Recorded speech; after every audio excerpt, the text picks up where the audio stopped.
Hello everybody, and welcome back to Nin to Zin. You'll notice today I'm in my professor jacket, and that's because I'm talking about some stuff that is more evolution and biology related today, which is what I actually had my degree in, which is pretty cool and I'm pretty proud of. But I've come to find people respect you more if you're wearing a jacket that matches your topic. So instead of wearing my robes today, I wanted to wear my old professor jacket. And anytime you see this jacket, I'll be talking about more scholarly things, more academic things to enrich the philosophical side of Nin to Zen. So let's dive right in. You'll notice that in the history of this channel, I'm always talking about how these, what we can perceive as negative things are actually what are helping us grow. So depression as an educator, negative experience as being the liberator for enlightenment, all these things. I'm the first to admit part of that is the bias of my education, these things I talk about, because I actually studied human evolution and how stress has made us stronger. I guess it's an obsession.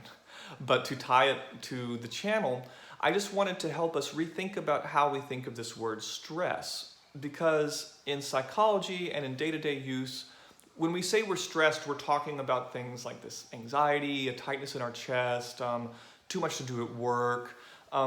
But when a biologist says the word stress, they actually mean something much more general.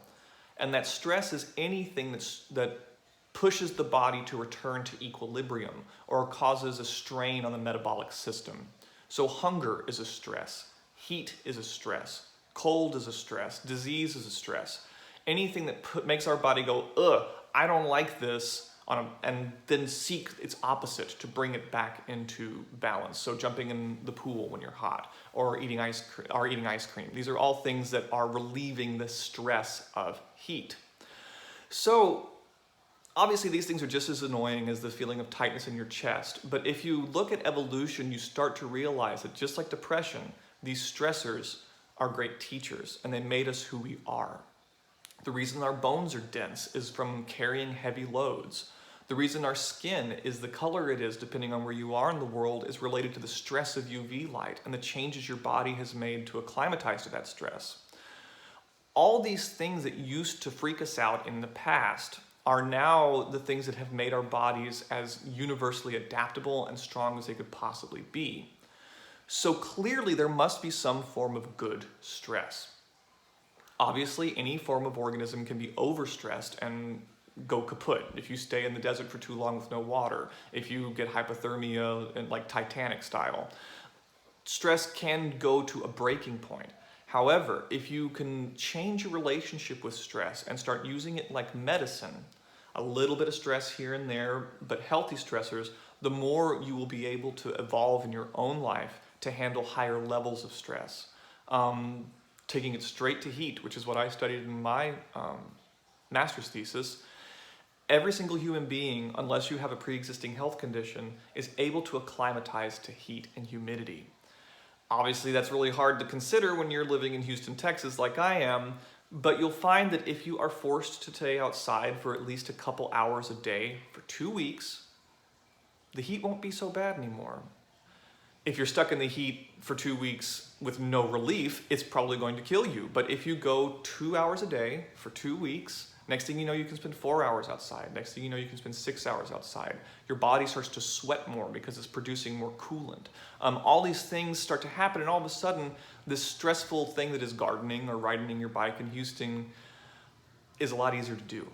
And it's because you said, hey, this stress that I'm hiding from might be the medicine I need to escape from it.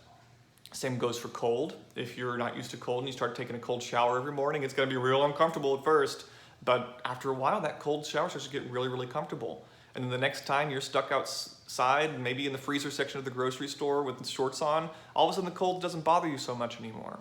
And that's a biological fact, that the more time we spend in these stressors, as long as we take care of ourselves while we do it, it makes us stronger for generations to come and in our own lives.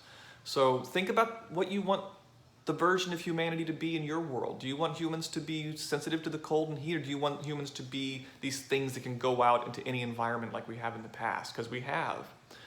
So now bringing it back to psychological stress, think about the times that you're stressed psychologically, just like a heat wave or a cold snap. This stress exists because of your environment, and the only way to change that is to either slowly desensitize to the stress or to escape the environment. So study how humans have adapted, and I think it might show you that your relationship with non-biological stress, with psychological stress, is actually a lot more escapable than you thought, but with the right measured medicine practice. So feel free to reach out to me. I've got literally a master's degree in all this stuff about how we deal with stress on a biological level. So I hope this kind of makes sense with the greater channel, in that all these things I'm talking about in ninjutsu, they've got a biological backing. And all you got to do is look at the fossil record and it proves it. So, Shigen Harimitsu Daikomyo, find that healthy stress, folks.